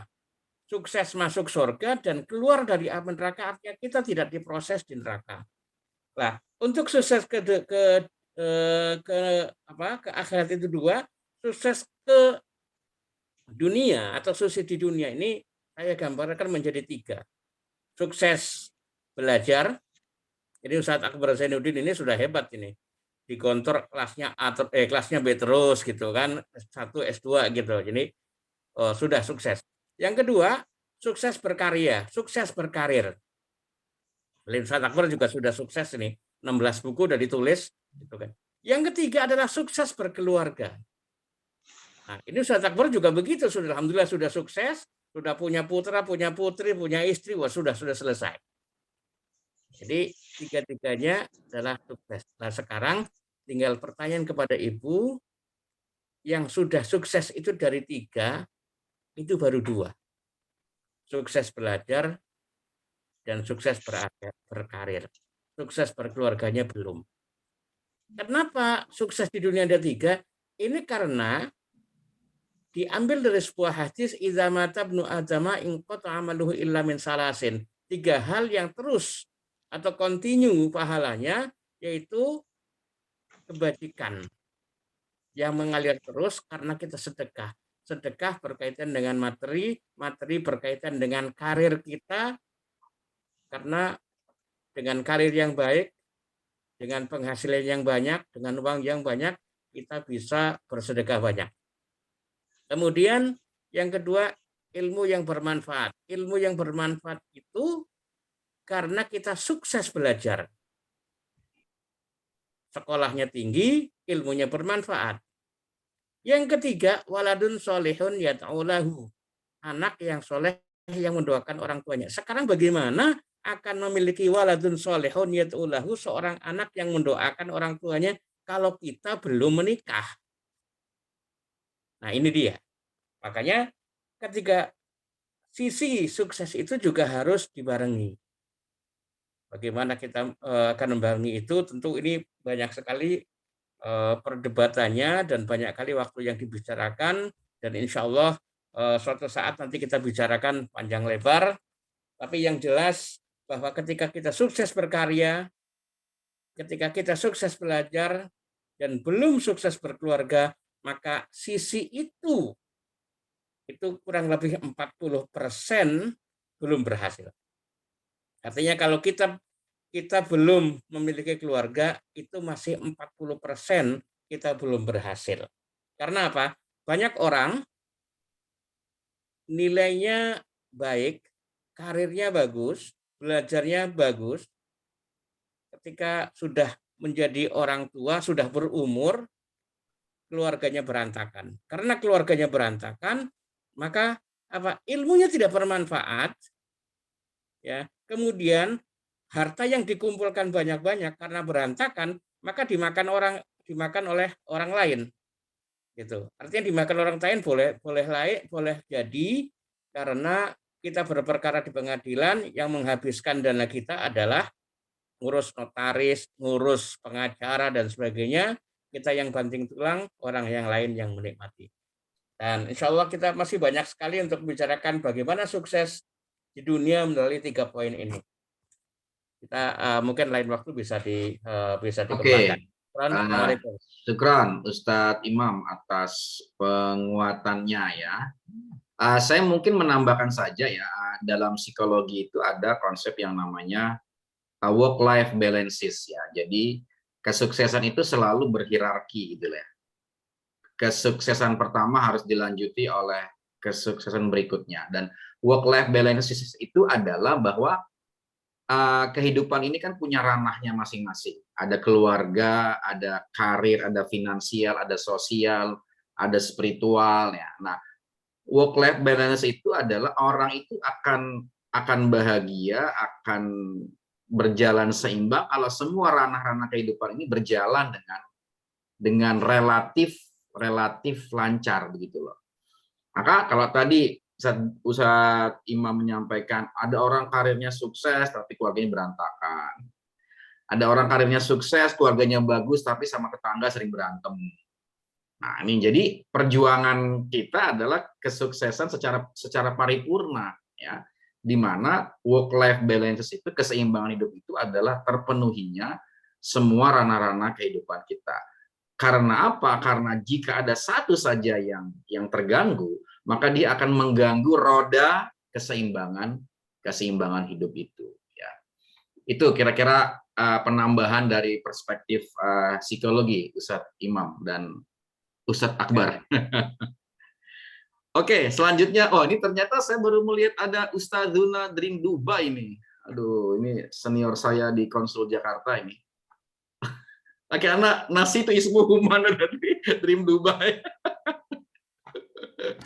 Padahal Ustadz bisa memberikan komentarnya, Ustadz apa? Firdaus. Firdaus, apaan. Padahal Ustadz.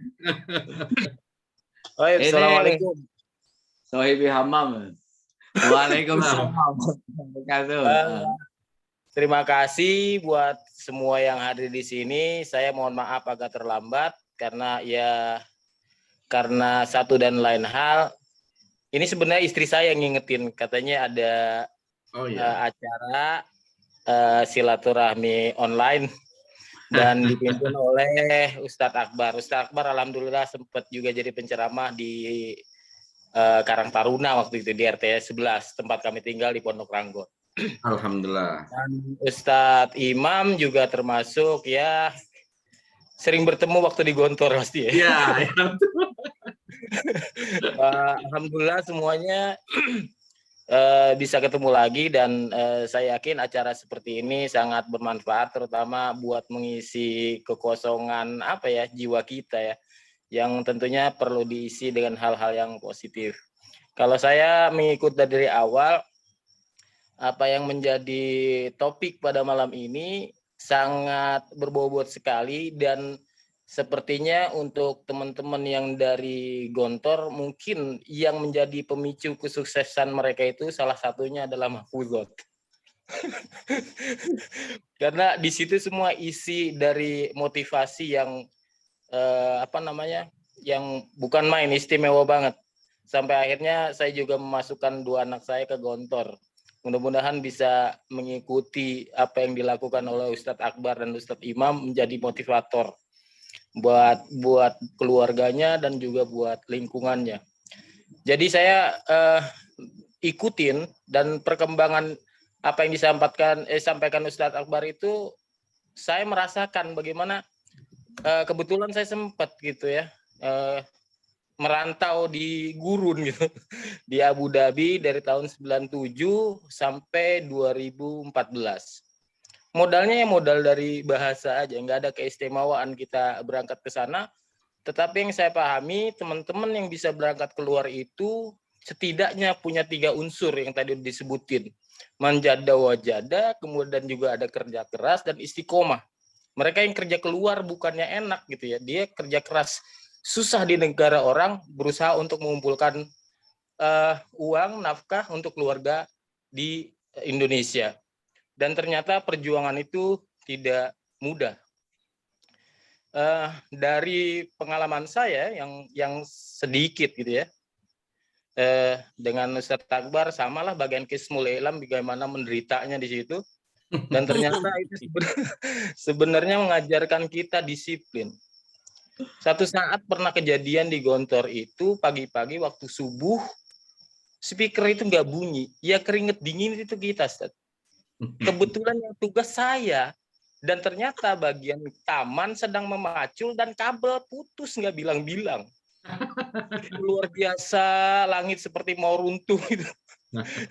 Karena yang ada di pandangan kita itu pasti rotan mampir ke paha kita, dan ternyata betul biru semua kaki kita itu, langsung kita lihat di kamar mandi. Itu bagian dari proses ternyata, dan akhirnya saya yakin bahwa dari konsep manjada wajada itu apa yang kita dapat itu fondasi banget gitu.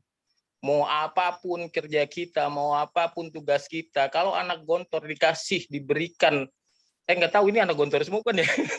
Bukan ya? Bukan Ustaz. Sebagian ada. Mungkin hanya sekedar sharing aja. Kalau anak Gontor dikasihkan tanggung jawab, dia pasti akan berkreasi dan lebih baik.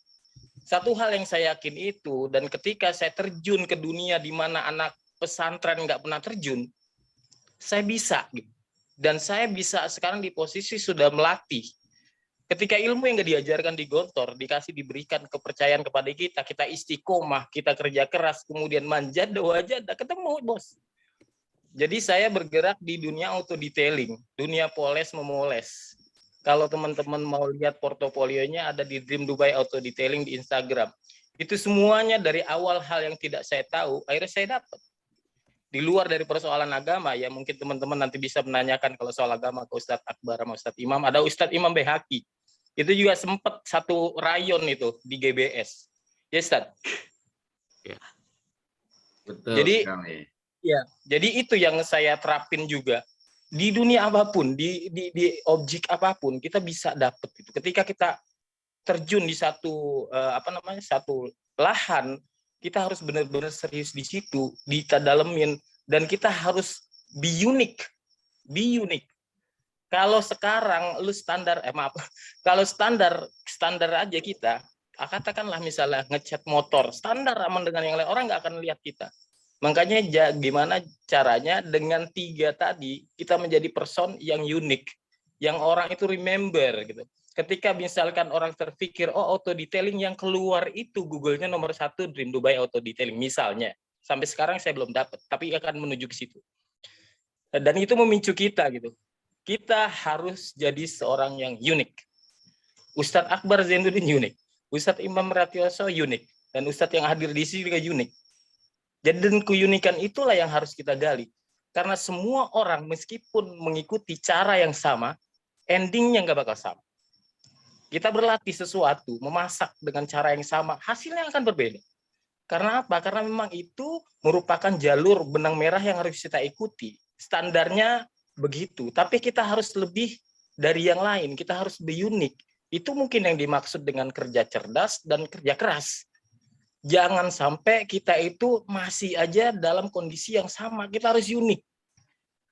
Ketika misalkan sesuatu yang ada di online itu menjadi viral, kenapa? Karena itu unik. Nggak ada yang pernah melakukan sesuatu itu. Kalaupun ada hanya standar-standar, kita harus unik. Makanya ketika saya bangun Dream Dubai, saya harus jadi unik. Salah satunya saya pakai topi haji. Nggak ada tukang poles pakai topi haji. Betul, Ustaz. Sampai ada orang yang nyari di Instagram, yang tukang poles, mohon maaf, itu banyak kan orang Cina yang punyanya.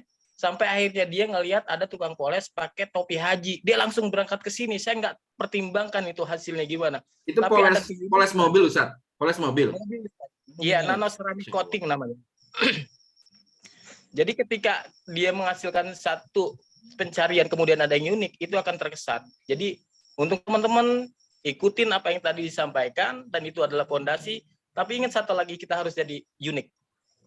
Gitu aja, Ustaz, ya. Nanti Oke. kita sambung lagi kalau ada tanya. Assalamualaikum Terima warahmatullahi kasih, wabarakatuh. Ustaz. Nah, subhanallah. Unik ya, keunikan. Jadi kita harus menempuh jalan dari kesuksesan kita pribadi dan menjadi keunikan, karena Tuhan sudah menciptakan masing-masing di antara kita itu dengan keunikan masing-masing, gitu ya.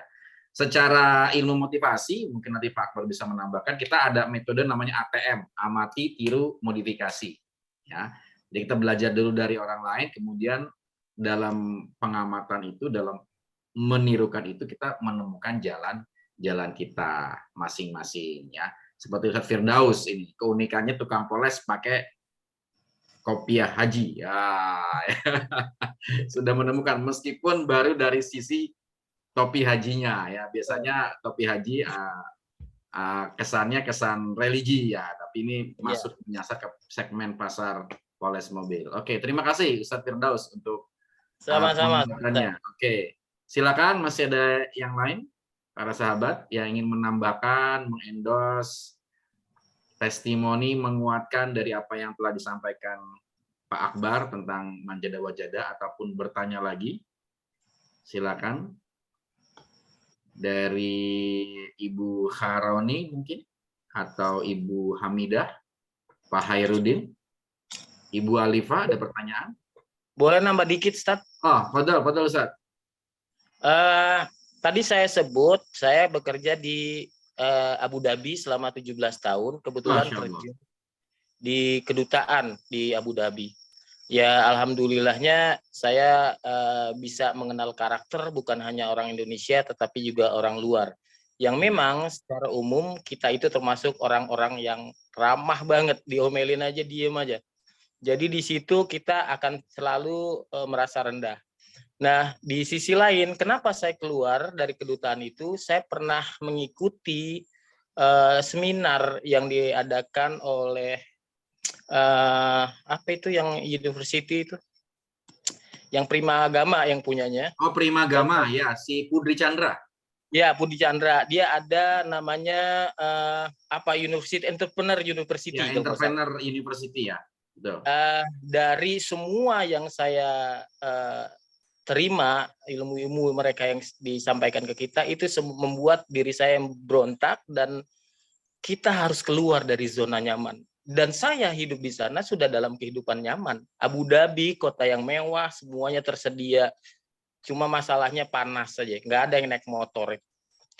Dan di sana itu 53 derajat pada bulan Juli sampai Agustus, nggak bisa keluar kemana-mana, boring banget. Kita seperti burung dara, keluar ke kantor, rumah. Nah, salah satu yang bikin saya juga akhirnya keluar dari kedutaan adalah apa yang mereka sebutkan, keluarlah Anda dari zona nyaman dan ikuti petualangan yang baru dalam hidup. Jadi ketika kita dalam kurun waktu, katakan Ustaz Akbar bilang 5 tahun harus ada progres, harus ada kemajuan, itu memang betul, karena dalam kondisi seperti itu kita mengulangi irama hidup yang sama, ya kita nggak ada artinya gitu. Kita nggak ada artinya.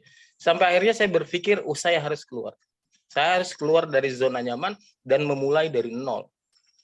Tanpa ada pengetahuan tentang ilmu auto detailing dan saya nggak punya komunitas motor atau mobil, saya mulain dan ternyata memang berdarah-darah berjalannya itu. Dan dengan istiqomah tadilah, dengan mahfuzot tadilah, saya bangkit. Nggak mungkin kita nggak bisa. Kehidupan yang seperti ini kita harus jalanin. Dan memang apa yang mereka omongin, entrepreneur itu kan ngomong udah berhasil. Apa yang dia omongin enak aja kita dengernya, kita terlena. Dan ketika menghadapi hal yang sama, realita, ternyata lain gitu. Jadi easy to be said, not to be done. Gampang untuk diomongin, susah untuk dikerjain. Dan semuanya seperti itu, kita terlena, oh iya pasti gue akan berhasil, dia proses seperti. Tapi yang diomongin itu kan puncaknya, Ustaz. Di bawahnya itu dia juga melalui perjuangan yang panjang. Dan itu nggak bakal diceritakan, karena ketika diceritakan, nggak akan bakal ada orang yang mengikut. Nah, itu kembali ke kita semua. Jadi anggap aja semua yang disampaikan kita terima, tapi prosesnya dan yang akan kita jalani pasti beda sama mereka. Nggak bisa sama. Jadi sekali lagi buat teman-teman di sini, dengan adanya motivasi seperti ini, terus terang saya ini men-charge diri saya sendiri, men-charge kita ngisi lagi energi dengan omongan-omongan saudara-saudara saya yang alhamdulillah masih bisa kita ketemu, dan salah satunya lewat inilah kita nge-charge itu. Di tengah banyaknya informasi yang gampang banget kita dapat, mau yang buruk, mau yang baik, tergantung kita yang nentuin. Bukan begitu, Ustaz? Syukran. Setuju. Makasih Ustaz Firdaus. Keluar dari zona nyaman, keluar dari zona nyaman dan mengecas. Ya. Oke, silakan. Kita masih ada waktu mungkin 2-3 menit lagi. Jika masih ada yang bertanya. Warahmatullahi wabarakatuh. Ya, Waalaikumsalam. Ya. Ya. Assalamualaikum buat Pak Ustadz. Maaf. Buat pembicaranya lah. Jadi gini, Pak Ustadz, jadi kan kalau konsep sedekah gitu ya Pak Akbar ya. Konsep sedekah, ya kadang kan yakin nih, pernah saya dengar ceramah, pegang aja dulu nih, mau punya mobil pegang dulu gitu kan. Sedekah yakin nanti insya Allah punya gitu kan. Tapi kalau pikir tanpa ada kerja keras apa iya gitu, karena ya jadi nggak yakin gitu kalau begitu-gitu aja. Nah, korelasinya nih ada nggak gitu ya? Mungkin ini bukan mengadu konsep, bukan, tapi mungkin kalau dihubung-hubungkan bisa nggak ke sana gitu ya, itu kan mungkin dari sudut pandang sini gitu. Ya gitu aja ya. Assalamualaikum warahmatullahi wabarakatuh. Ya. Oke, silakan Pak Akbar. Kalau kita ingin punya mobil BMW, datang ke showroom elus-elus BMW. Oke, silakan Pak Akbar. Perspektif dari Manjada Wajada gimana? Pertama, ya terima kasih nih, pertanyaannya bagus sekali nih. Jadi bahwa kalau kita menginginkan sesuatu, itu bayangkan, terus kemudian rasakan, visualkan, ya ada di gambaran kita, lalu kemudian kita seakan-akan memang sudah berada di sana. Nah, sedekah itu gimana? Sedekah itu butuh keyakinan. Butuh keyakinan besar. Jadi ceritanya Ustadz Yusuf Mansur ya, utang itu 300 juta. Terus kemudian sedekah, dia jadi utang 300 juta. Jadi 300 juta itu terus kemudian pinjam sama pamannya apa ya?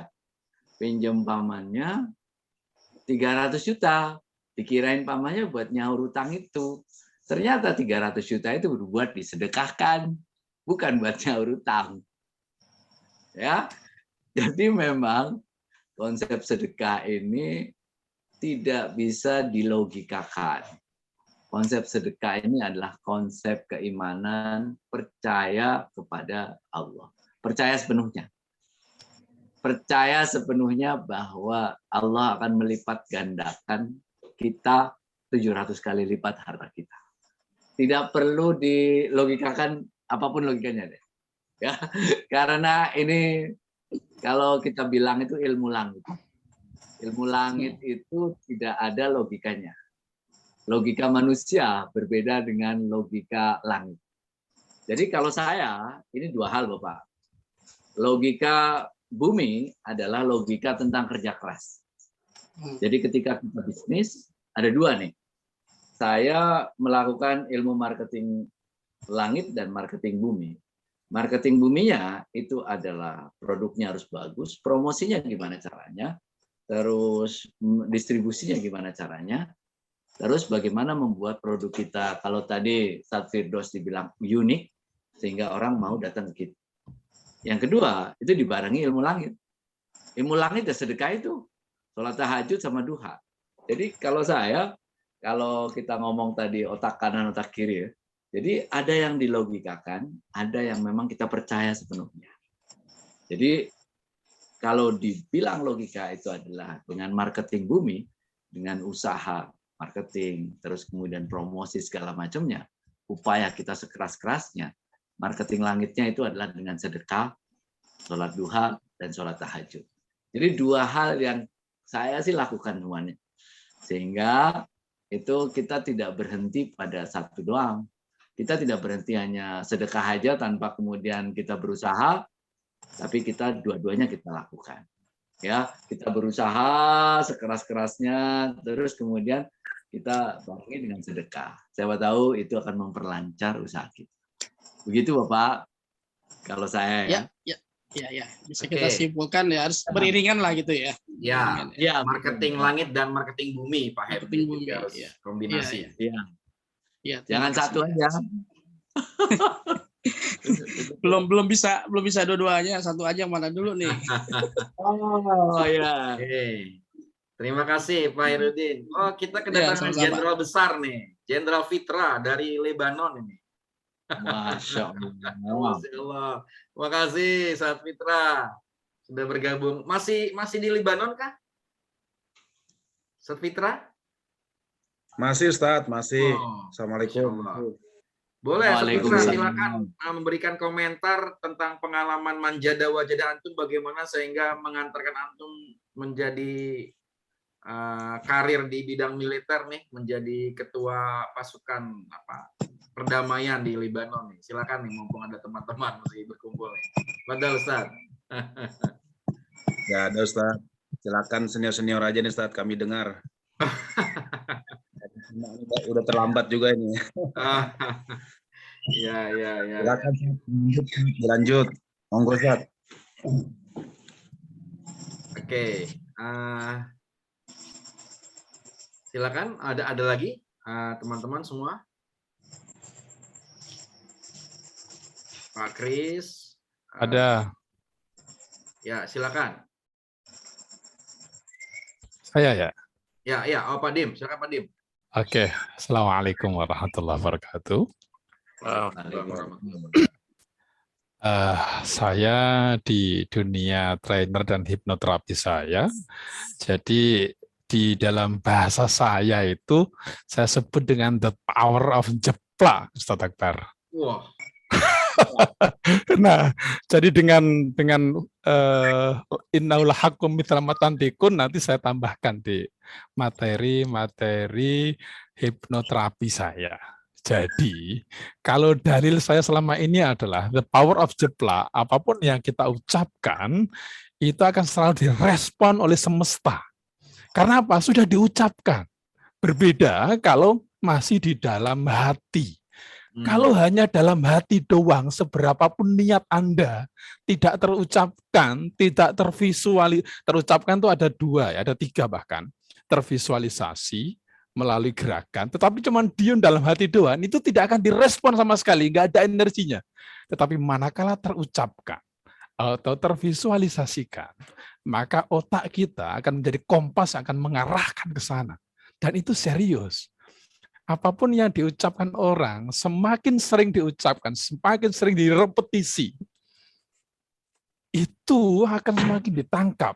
Bahkan orang yang sakit, jadi kalau terapi saya itu, bangun tidur, betapapun sakitnya Anda, maka ucapkan terima kasih ya Allah, saya sehat, walaupun sakit. Itu nggak penting realitanya ada sakit itu. Tetapi yang diucapkan, alhamdulillah ya Allah, hari ini saya lebih baik. Itu sugestinya luar biasa. Dari sisi saya ya, dari sisi terapis ya, dari hipnoterapi. Nah, bahkan ketika saya berusaha untuk, saya punya model nih Pak Imam, jadi hipnos saya mungkin beda dengan teknik hipnonya Pak Imam itu ya. Jadi tutup mata Anda.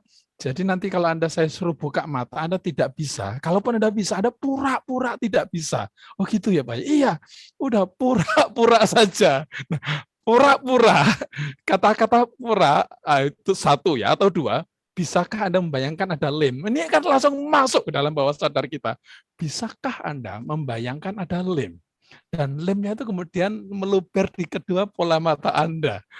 Itu mau nggak mau itu kan langsung ke dalam bawah sadar orang.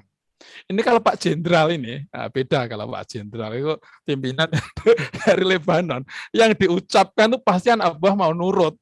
Nggak bisa, nggak, itu mudah itu. Kalau militer pimpinan baca hipnotis, saya bisa ngajari 1-2 jam sudah mahir itu kalau pimpinannya yang belajar. Nah, jadi terima kasih, hari ini saya menemukan istilah dalam bahasa Arabnya dan nas itu ya. Mithlama annakum tantikun dalam bahasa saya yang selama ini cuman the power of jeplak itu bunyinya, itu akan menjadi lebih dahsyat kalau saya barengkan dengan ya ayat tadi itu ya, meskipun nanti saya sampaikan juga makna aslinya bukan itu. Ini adalah makna yang bisa kita arahkan, kita tarik dalam dunia motivasi. Terima kasih Ustaz Akbar, salam kenal. Terima kasih Pak Imam, ini sahabat saya juga. The power of ngejeplak. Ya, mungkin saya menguatkan, melanjutkan tadi pertanyaan dari awal dari Bu Mori ya, tentang ada apa namanya, tentang dua artis itu ya. Kalau saya menambahkan, namun dari perspektif lain. Kebetulan saya 3 minggu ini mengalami kedukaan begitu ya. Almarhum kakak saya yang pertama, kemudian sahabat saya kemarin. Nah itu cerita almarhum itu, tentang apa yang beliau katakan itu memang kalau menurut saya bukan dari kekuatan apa yang disampaikan, tetapi itu memang informasi dan tanda-tanda dari apa ya, tanda-tanda dari bahwa seorang itu akan meninggalkan gitu. Dan kita baru tahu setelah peristiwa itu terjadi gitu. Nah, saya kalau mencermati beberapa teman sahabat yang kemudian menjadi almarhum itu, mereka menyampaikan kata-kata itu tanpa diri mereka sendiri itu bermaksud ya, tapi tanda-tanda itu diperlihatkan. Nah, itu mungkin yang fenomena itu yang terjadi kepada kedua artis ini kan. Kalau tidak saya salah ya, saya melihat, oh aku mau mati sama dia, saya hidup semati, itu bisa memang karena kekuatan kata-kata, tetapi bisa juga itu adalah isaroh gitu loh, adalah isarah dari tanda-tanda kematian itu sendiri. Satu contoh yang saya menguatkan lagi, ada sahabat saya gitu ya, sudah almarhum begitu, waktu itu bercanda gitu, saya sudah ketemu dengan semua orang lah kira-kira gitu ya. Cuman satu yang belum gue ketemu gitu. Tuhan gitu. 5 hari setelah dia ngomong begitu, almarhum beliau. Nah, ini kan wallahu alam apakah itu kekuatan the power of the tongue atau memang itu tanda gitu. Beliau sendiri yang menunjukkan tanda dari tanda kematian itu sendiri. Kan tidak mungkin orang mengeluarkan perkataan yang itu menjadi penyebab ya, gitu. Kira-kira begitu ya. Nah itu mungkin sebuah fenomena begitu, bahwa segala sesuatu itu ada tandanya kan begitu kan. Tanda orang cerdas ini, tanda orang bijak ini, tanda orang kaya ini. Nah sebagian dari tanda-tanda kematian memang sudah terinformasikan baik dari calon almarhum maupun dari lingkungannya. Itu mungkin yang menjadi penguat kepada Ibu Mori tadi pertanyaannya ya. Iya, terima kasih Pak Imam juga Ustadz atas jawabannya. Karena di sini banyak alumni Gontor, saya juga minta tolong didoakan anak saya, Saida Maryam, suatu saat bisa masuk di pesantren Gontor. Amin, amin. Siap. Karena salah satu cita-cita saya adalah saya nggak sempat pesantren, anak saya harus pesantren. Ya, amin. Umurnya berapa Ibu? Sekarang umurnya baru 17 bulan, baru 1, Pak. Makanya tadi bilang baru belajar tahsin, mudah-mudahan tahun depan sudah banyak hafalan, biar nanti umur 3 tahun kan kognitifnya sudah mulai jalan, jadi biar langsung ngajarin sendiri, nggak usah pakai guru, biar pahalanya kena ke saya. Insya Allah. Amin, Masya Allah. Tapi nanti disempurnakan harus sama guru. Amin. Oke, Ustaz Akbar, kita kayaknya sudah tiba di penghujung waktu nih, sudah lewat dari yang kita kita rencanakan. Mungkin dari Pak Akbar ada closing statement atau summary atau al-istimbat min hadhil muhadarah. Fadal, Ustaz Akbar. Jadi bagi saya, terima kasih Ustaz Imam ya. Bagi saya sih begini ya, kita itu mahfuzat banyak, tinggal kita memaknainya itu seperti apa. Itu kalau itu menyambung kata Ustaz Firdaus tadi, itu pinter-pinternya kita aja. Jadi pinter-pinternya, kreatif-kreatifnya kita aja deh. Setiap segala sesuatu itu bisa secara kreatif, kemudian kita buat, kita bikin makna yang berbeda. Kan Manjada Wajada dari dulu sudah banyak banget orang yang memaknainya. Jadi saya juga memaknainya berbeda, itu yang menjadi keunikan kita. Jadi itu saya kira boleh semua orang itu mendapatkan sesuatu yang sama, tapi bagi kita yang penting itu adalah bagaimana memaknainya secara berbeda, secara lebih kreatif, sehingga kita menciptakan diri kita menjadi lebih unik ya, lebih unik dan lebih bermanfaat buat orang lain. Itu saya kira. Terima kasih. Oke. Ya. Terima kasih Ustaz Akbar, jazakumullah khairan katsiran. Terima kasih kepada semua sahabat yang setia sampai di akhir acara ini. Semoga apa yang kita diskusikan, apa yang kita tanyakan, ya apa yang kita saling bertukar ide menjadi manfaat ya, dan semua yang disampaikan oleh Pak Akbar tentang Manjada Wajada bisa kita aplikasikan, kita terapkan dalam kehidupan sehingga kehidupan kita semakin bermakna, semakin berkualitas, dan tentunya semakin mendapat ridho dari Tuhan. Ya, baik, saya terima kasih sekali lagi, undur diri. Insya Allah kita akan bertemu lagi minggu depan dalam tema yang berbeda, yang lebih menarik lagi. Sekian, wassalamualaikum warahmatullahi wabarakatuh. Syukran, Ustaz Akbar. Terima kasih. Pak Dimyati, ya, Ustaz Firdaus, Bu Alifah, Pak Kris. Jangan lupa follow di 2 ya. Iya. Ya, Pak Imam kayaknya selanjutnya membahas kematian, Pak Imam. Oh gitu. Oh iya, boleh Bu. Ini kita lihat ini banyak yang berani nggak?